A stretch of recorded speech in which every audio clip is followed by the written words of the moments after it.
নমস্কার বন্ধুরা, village kitchen ব্লগে তোমাদের সকলকে জানাই অনেক অনেক ওয়েলকাম। আমার নতুন বন্ধুরা এবং পুরনো বন্ধুরা, আশা করি সবাই ভালো আছো, এই গরমের মধ্যে সুস্থ আছো। আজকে আমি বাড়ি একদম ঘরোয়া স্টাইলে বিরিয়ানি বানিয়ে দেখাবো। বিরিয়ানি খেতে কিন্তু আমরা বাঙালিরা ভীষণ পছন্দ করি, আর বিরিয়ানিটা যদি বাড়িতে তৈরি করা যায় তাহলে তো আরও ভালো হয়। সেইটা আমি খুব সহজে পারফেক্টভাবে ঘরোয়া বিরিয়ানি তোমাদেরকে তৈরি করে দেখাবো। এটা কিন্তু দোকানের বিরিয়ানি থেকে কোনো অংশে কম হবে না। বিরিয়ানিটা কিন্তু খেতেও যেমন সুস্বাদু হবে, তেমনি দেখতেও অনেক লোভনীয় হবে। প্রথমে আমি মাংসগুলোকে ভালো করে ধুয়ে পরিষ্কার করে নিয়েছি, আর এখানে 2 কিলো মতো মাংস আছে। আর মাংসর টুকরোগুলোও কিন্তু দেখতে পাচ্ছ বেশ ভালো বড় বড়ই পিস আছে। তো তারপরে আমি এখানে বাটা মশলা নিয়ে নিয়েছি। এর মধ্যে আছে আদা, জিরে, শুকনো লঙ্কা এবং রসুন, গোলমরিচ, কিছু গোটা গরম মশলা। তো এই সব কিছু দিয়ে আমি আজকে পেস্টটা করে নিয়েছি। এর মধ্যে পরিমাণ মতো লবণ, হলুদ গুঁড়ো মিশিয়ে নিচ্ছি, আর কিছু পেঁয়াজ কুচিও এর মধ্যে অ্যাড করে দেব এবং দেব পরিমাণ মতো সর্ষের তেল। মাংসটা ম্যারিনেট করার জন্য এখানে আমি সব কিছু নিয়ে নিয়েছি। এবার আমি হাতের সাহায্যে ভালো করে মাংসটা মেখে নেব। আর মাংসটা যত ভালোভাবে মাখা যাবে ততটা মাংসের মধ্যে কিন্তু মশলা ঢুকবে।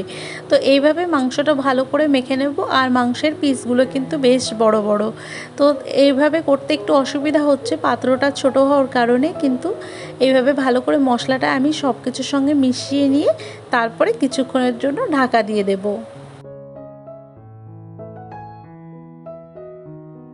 পাশাপাশি যে সমস্ত জিনিসগুলো লাগবে তার মধ্যে দেখো আলু কেটে নিয়েছি এখানে বেরেস্তার জন্য পেঁয়াজ কেটে।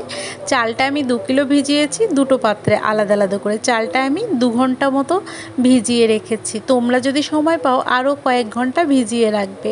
এরপরে কড়াই গরম করে অনেকটা সর্ষের তেল দিয়েছি, প্রায় 250 গ্রাম সর্ষের তেল দিয়েছি। যেহেতু আমি এখানে 2 কিলো মাংস বানাবো এবং বেরেস্তাও তৈরি করব, তার জন্য কিন্তু অনেকটা তেল দিয়েছি।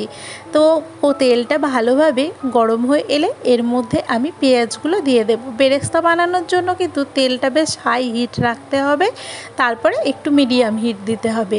তো তার জন্য দেখো বেরেস্তাগুলো ভালো মুচমুচেও হবে। আর এখন আমি পেঁয়াজগুলো ভালো করে মুচমুচে করে ভেজে নেব। তো দেখো পেঁয়াজটা দিয়ে দিয়েছি, আর অনেকটা পেঁয়াজ আছে, তার জন্য একটু ধীরে ধীরে ভাজতে হবে সময় নিয়ে।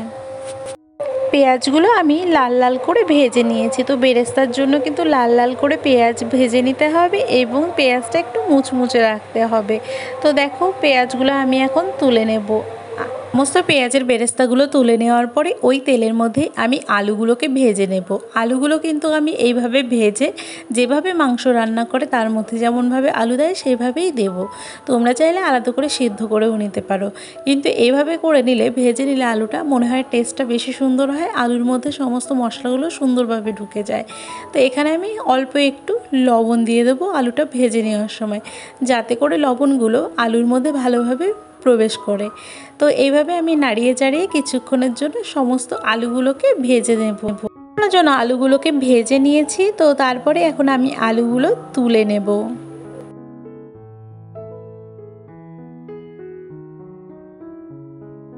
মাংসটা রান্না করার জন্য ওই তেলের মধ্যে আমি ফোড়ন দিয়ে দিলাম গোটা জিরে, আর এরপরে ভালো করে জিরেটা ভাজা হয়ে গেলে ওর মধ্যে দিয়ে দেব গোটা গরম মশলা। তো এর মধ্যে এলাচ, দারচিনি, লবঙ্গ এগুলো সব কিছুই আছে। তোমরা চাইলে বড় এলাচ, ছোট এলাচ এগুলোও দিতে পারো। তো আমি এখানে ছোট এলাচ ব্যবহার করেছি। তারপরে আমি ম্যারিনেট করা মাংসগুলোকে দিয়ে দেব। এক এক করে সমস্ত মাংসগুলো গরম তেলের মধ্যে দিয়ে এখন আমি দিয়ে দেব। আর ম্যারিনেট করা মাংসগুলো কিন্তু বেশ খানিকক্ষণ ম্যারিনেট করে রেখে দিয়েছিলাম, তার ফলে মাংসর মধ্যে কিন্তু মশলাগুলো সুন্দরভাবে ঢুকে গেছে। তো এখন আমি সমস্ত মাংসটা দিয়ে কিছুক্ষণের জন্য মাংসটা কষিয়ে নেব। তো আমি আজকে 2 কিলো চালের বিরিয়ানি বানাচ্ছি, আর মাংসটাও 2 কিলো আছে, তার জন্য কিন্তু রান্না করতে একটু সময় নেব। তো একটু সময় নিয়ে মাংসটা সুন্দর করে কষিয়ে কষিয়ে রান্না করে নেব। তো হালকা করে ঢাকা দিয়ে দিয়ে মাংসটা রান্না করে নেব। ওদিকে আমি ভাতের জন্য গরম জল বসিয়ে দিয়েছি। জলটা একটু ফুটে এলে ওর মধ্যে আমি লবণ দিয়েছি এবং দিয়েছি হচ্ছে একটু লেবুর রস, যাতে ভাতগুলো ঝরঝরা হয়। আর দিলাম তেজপাতা, গোটা এলাচ আর গরম মশলা, তার মধ্যে দারচিনি, এগুলো সমস্তটাই ছিল। তো জলটা ভালোভাবে ফুটে এলে তার মধ্যে আমি এক এক করে চালটা দিয়ে দেব। আর এখানে আমি দুটো পাত্রে চাল আলাদা করে ভিজিয়ে রেখেছিলাম, তার জন্য চালগুলো এখন এক এক করে আমি গরম জলের মধ্যে দিয়ে দেব। আর সব সময় ভাতটা রান্না করার আগে দেখে নিতে হবে জলটা যেন ফুটতে আরম্ভ করে, তারপরেই কিন্তু চালটা দিতে হবে। এখানে আমি 2 কিলো মতো চাল নিয়েছি, দুটো পাত্রে 1 কিলো করে ভিজিয়ে রেখেছিলাম। যেহেতু আমি আজকে 2 কিলো চালের এবং 2 কিলো মাংসের বিরিয়ানি তৈরি করব। আর এদিকে কিন্তু আমার মাংস কষানো প্রায় হয়েই আসছে, আর মাংস থেকে কিন্তু অনেকটা জল বেরিয়েছে। এই জলেই কিন্তু সম্পূর্ণ মাংসটা রান্না হয়ে যাবে। তো এর মধ্যে দেখো আমি এখন ভেজে রাখা আলুগুলো দিয়ে দেব। এইভাবে যদি বিরিয়ানিতে আলু দেওয়া যায় তাহলে কিন্তু বিরিয়ানির স্বাদটা অনেক বেশি হয়, আর আলুর মধ্যে সমস্ত মশলাটা সুন্দরভাবে প্রবেশ করে। তোমরা যখন ঘরে বিরিয়ানি তৈরি করবে তখন কিন্তু আলুটা এইভাবে দিয়ে ট্রাই করতে পারো, তাহলে কিন্তু বেশি টেস্টি হবে খাবারটা। তো ওদিকে দেখো ভাতটা যেটা বসিয়ে দিয়েছিলাম 10 মিনিট জোরে জাল করে ভাতটা প্রায় হয়ে এসেছে। এখন দেখো পুরো হাঁড়ি ভরে গেছে, মানে চালটা কতটাই ফুলে উঠেছে। তো এরপরে আমি চেক করে নেব ভাতটা কত দূর হলো। এখানে আমাদের ভাতটা 60 বা 70% সেদ্ধ করলেই হয়ে যাবে। আমি এখানে 70% মতো ভাতটা সেদ্ধ করে নেব, আর বাকি যেটুকু বাকি থাকবে সেটুকু আমাদের দমে বসালেই সেদ্ধ হয়ে যাবে। তো দেখো ভাতটা কিন্তু অনেকটাই সেদ্ধ হয়ে এসেছে, এখন আমরা নামিয়ে নেব। আর ভাতটা কিন্তু তাড়াতাড়ি নামিয়ে নিতে হবে, না হলে গলে যাবে। এদিকে মাংস কষানো হয়ে যাওয়ার পরে ওর মধ্যে আমি হালকা গ্রেভির জন্য একটু ঝোল দিয়ে দিলাম, আর জলটা কিন্তু অবশ্যই গরম জল দিতে হবে। আর দিয়ে দিলাম বিরিয়ানি মশলা, যে মশলাটা কিনতে পাওয়া যায় পাতা, সেই মশলার 1 পাতা মশলার কিছুটা আমি এই ঝোলের মধ্যে দিয়ে ভালো করে জাল দিয়ে মাংসটা কিন্তু নামিয়ে নেব। আর ওদিকে আমি শুকনো খোলায় আরেকটা মশলা তৈরি করে নেব, এটাও তোমরা কিনতে পেয়ে যাবে এই মশলাটা। এর মধ্যে দেখো ছোট বড় সব রকম এলাচ, শাহি জিরে, গরম মশলা, তারপরে তোমার গোলাপ ফুলের পাপড়ি, জায়ফল, এগুলো সমস্ত কিছুই আছে। তো এগুলো আমি কিছুক্ষণ শুকনো খোলায় নাড়াচাড়া করে গরম করে গুঁড়ো করে নেব। এই মশলাটা দিয়েই আজকে বিরিয়ানি তৈরি করব। বিরিয়ানি তৈরি করার জন্য হাঁড়ির মধ্যে আমি এখন কিছুটা ঘি জাল করে নিয়েছি। তো ঘিটা গলে এলে তারপরে দেখো হাঁড়ির মধ্যে আমি গ্রেভি তুলে নিয়েছিলাম, সেই গ্রেভিটা দিয়ে দিলাম। এরপরে আমি লেয়ার তৈরি করার জন্য এক এক করে সমস্ত কিছু দিয়ে দেব। প্রথমে আমি সবার নিচে দিচ্ছি আলুগুলো যেহেতু সেদ্ধ হতে একটু সময় নেবে, আলুগুলো 50%-এর বেশি সেদ্ধ কিন্তু মাংসের সঙ্গে হয়েই এসেছে, বাকিটা এখন হয়ে যাবে। ওর জন্য নিচে আলুগুলো দিয়ে দিলাম। তারপরে দিয়ে দিলাম অর্ধেকটা মাংস, মানে 1 কিলো মতো মাংস আমি এখন নিচে দিয়ে দেব। আজকে আমি 2 লেয়ারে বিরিয়ানি তৈরি করব। তো বিরিয়ানি তৈরি করার জন্য দেখো আমি যে লেয়ার তৈরি করব তার জন্য ভাত নিয়ে নিয়েছি, মানে বিরিয়ানির রাইসটা। এই রাইসের মধ্যে কিন্তু আমি ঘি মাখিয়ে নিয়েছি, আর একটু লবণ কম হয়েছিল, সেই লবণটাও মাখিয়ে নিয়েছি। তো ঘিটা কিন্তু এই গরম ভাতের মধ্যে মাখিয়ে নিলে সম্পূর্ণ ভাতে ঘিটা সুন্দরভাবে মিশে যায়। তো আমি এভাবেই ঘিটা আগে থেকেই মাখিয়ে নিই সব ভাতের মধ্যে। তো এখন আমি লেয়ার তৈরি করার জন্য এরপরে রাইসটা দিয়ে দেব। তো রাইসটা বেশ খানিকটা, প্রায় অর্ধেক রাইসটাই আমি এখন এর মধ্যে দিয়ে দেব। দেখার সুবিধার্থে আমি একটু তাড়াতাড়ি করে দেখাচ্ছি।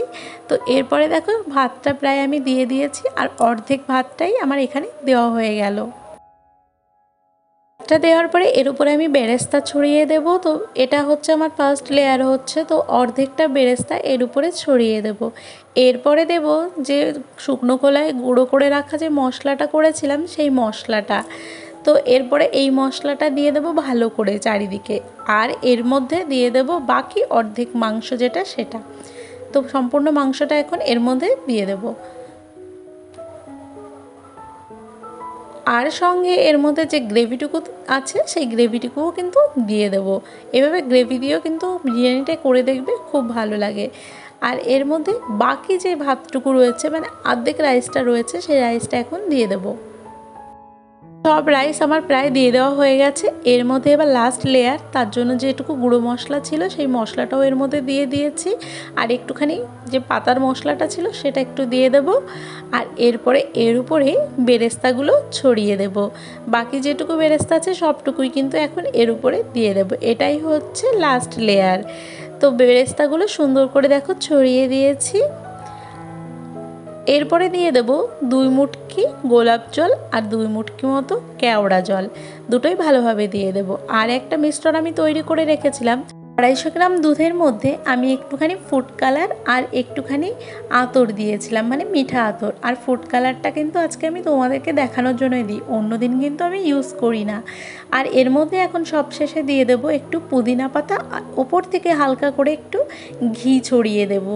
আর আমি দমে বসানোর জন্য হাঁড়ির মুখটা এভাবে আটা দিয়ে আটকে নিচ্ছি, যাতে ভেতরের স্টিমটা বাইরে না আসতে পারে। একটা চাটুর ওপরে হাঁড়িটাকে বসিয়ে দেব 40 মিনিট দম দেওয়ার জন্য। ওপর থেকে একে একটা চাপিয়ে দিয়েছি যাতে করে হাঁড়িটা টাইট থাকে।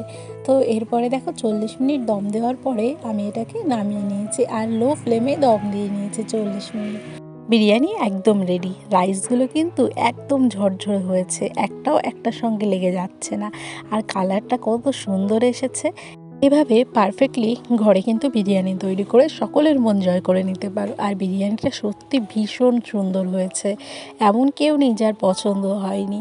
তো বিরিয়ানিটা আমি এখন কেটে তোমাদেরকে দেখাচ্ছি। তো আজকের ভিডিওটা আশা করি তোমাদের সকলে খুব ভালো লেগেছে আর খুব হেল্পফুল হয়েছে।